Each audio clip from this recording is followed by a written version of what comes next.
It's not often that you hear of boxers giving back to a community. And in the south of Johannesburg, a boxing gym and its boxers are feeding the impoverished. It's nothing new, as they've been doing it for 3 years now. ENCA's sports reporter, Shay Joseph, has this story.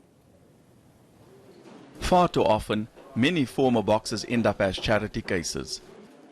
But at the Southern Suburbs Recreation Centre in Johannesburg, it is the boxers that are being charitable to the homeless in their area.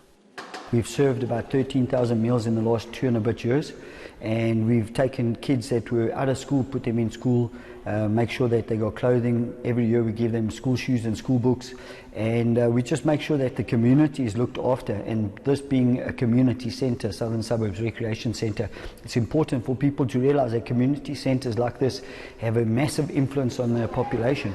If these community centres come together and they start to get all the sports codes that are Olympic sports running properly, then we can turn these into the hub for the nation.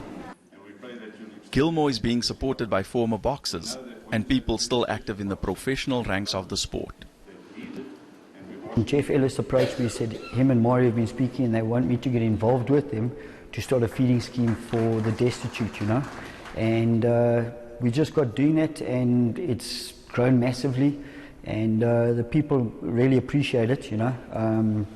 It took a while for them to say thank you, but they eventually learned that gratitude is a good attitude.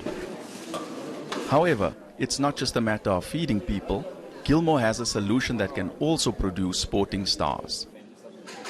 Imagine you had each rec centre, 26 of them in Johannesburg, having a feeding scheme, having a fight with Insight, having a commercial boxing gym to draw in the people, all the fields ready and being used by people on a regular basis, having coaches on hand.